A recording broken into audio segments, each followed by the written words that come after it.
Good evening and welcome to the concluding press conference after today's Agriculture and Fisheries Council, which was the second one under the German presidency.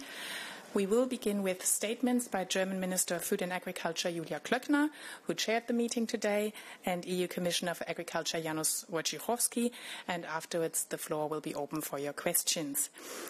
During this virtual press conference, we have interpretation, and so you can listen and speak in your own language.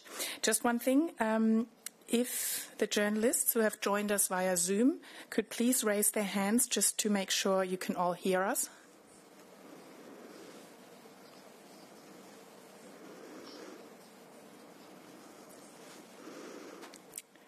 Thank you very much. I would now like to give the floor to Minister Klöckner. Frau Ministerin, Sie haben das Wort. You have the floor. Thank you very much, Commissioner. Ladies and gentlemen, thank you very much for the interest you have shown in our press conference. This morning we started at 10 a.m. 21 member states at a ministerial level were represented, which is a good indication, a very good indication, what people are interested in. And you always wonder whether you can actually have a physical meeting. But today it's important and very useful. It gave us a very helpful push forward. All of us were able to take note of just how terribly important it is to decide quickly, after thorough thought, but to reach a general approach for our October Council. That is a high ambition that we have as a presidency in office in the Council, but I'm pleased to note that we enjoyed the support of everyone to try to reach a general approach in October, because what we want to achieve is to ensure that the farm-to-fork strategy, the biodiversity strategy, and the common agricultural policy do fit one another seamlessly. And part of our debate was the orientation for our common agricultural policy, the green architecture, direct payments, and we also discussed implementation, the delivery model. This is something that I'd briefly like to address. We also today discussed the African swine fever, and we discussed issues related to the nutritional labeling, and we also discussed protein supplies in the EU, and also trade-related issues. So a lot of ground to cover.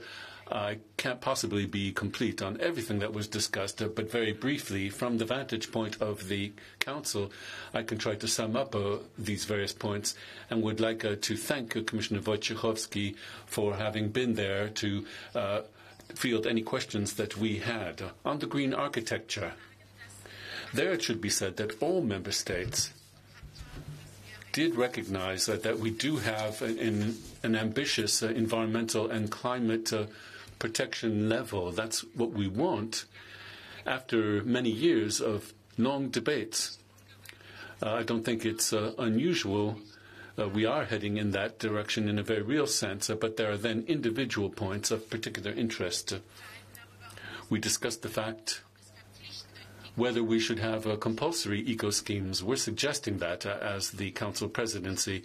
Should it be a mandatory minimum budget? That's what we're suggesting as the presidency, for the reason that we believe that competitiveness and fairness must be ensured.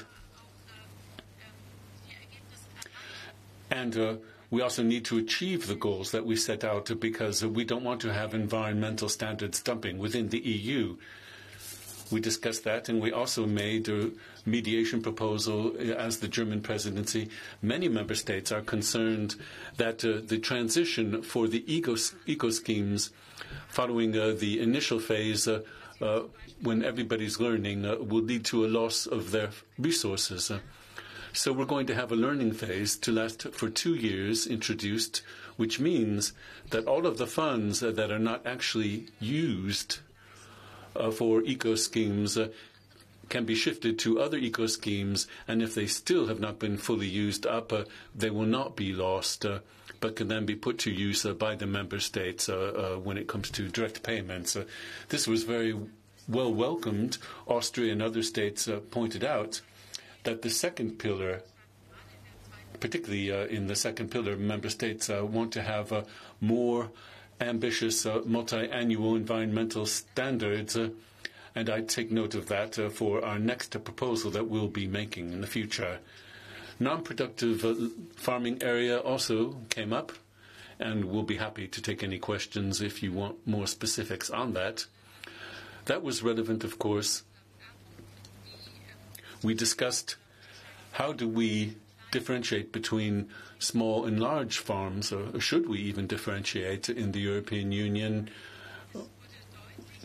It became clear that we should, that the instructions should be the same for all, but there was a wish that for the smaller holdings that the principle of proportionality would remain intact and that controls would be simplified when it comes to the administrative procedures to be respected. It also became clear that the controls must be present, but one thing is particularly necessary. We need to have less red tape, less bureaucracy, simplification, and we need to get down to the basics. We cannot expect our farmers in any way to have to deal with more and more complicated rules. Our rules are already complicated enough for the practitioners on the ground. The application procedures, we cannot maintain those complicated rules and then add above and beyond those with even more complicated rules. It is definitely in our interest that we start thinking very seriously, perhaps in the form of a task force, to come forward with very specific proposals as to how to reduce the red tape without reducing standards. But we do want simplification. That will be of crucial importance, even for the EU to accept agricultural policy. We then had an exchange on how we can become more independent from third countries, for example, when it comes to protein supply. How can we become more independent? And, of course, we discussed coupled payments as well.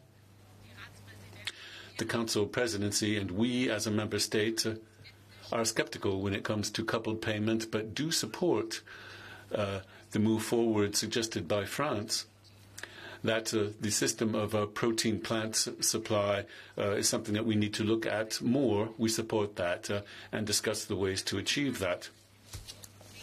Broadly speaking, those were the subjects. We discussed a great deal more, of course, but quite simply to give you the overview. And also on African swine fever, I'd like to wholeheartedly thank everybody as a German minister, because in our country recently there was a case in Brandenburg with wild boar. African swine fever has been detected. We now have 20 cases that have been tested positive, but in a very limited geographic space, which is a good thing that it is so contained. In such a small space, we're working very actively indeed to stem any possible spread, and in the interest of all member states. And I'd like to wholeheartedly thank the Commission for their support, as well as the other member states for all of the efforts that they've made to support us in what we're doing and to make it clear what support will be necessary from the Commission. And also, we had a look at the pig meat sector, the pork sector. Then when it comes to trade policy, in a nutshell, I really would thank the Commissioner, and Janusz, I'm sure that you'll address this yourself. I won't go too much into detail, but we stressed how important trade is. Regular trade, the WTO is crucial, but it has to be fair. And of course, we spent some time looking at what's happening with the Mercosur agreement.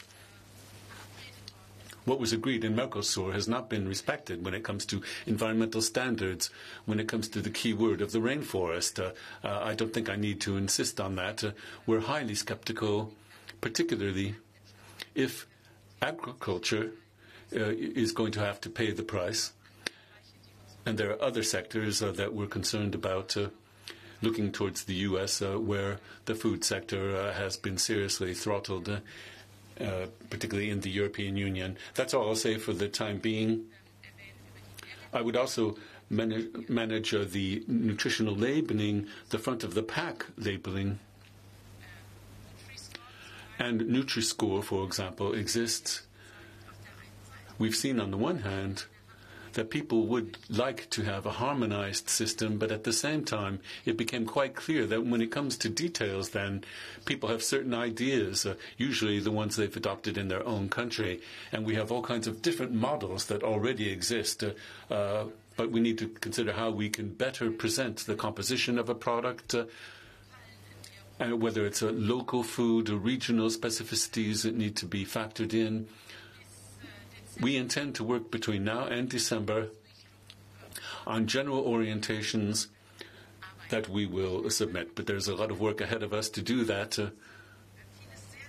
We discussed many other things in very intensive and very progressive talks.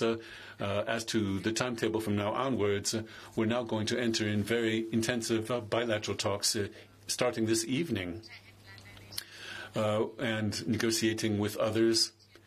We've taken a lot of notes about what is important to the member states, and something that I truly appreciate is that today, during the various statements made, it's true that the member states' positions were sometimes made clearer, but always indicating where there's some willingness to compromise or where they can afford to be flexible and what they might be able to warm up to. There's still a lot of work ahead of us at a high level. We're going to have further meetings offered before the ministers actually come together for the October Council on the general approach.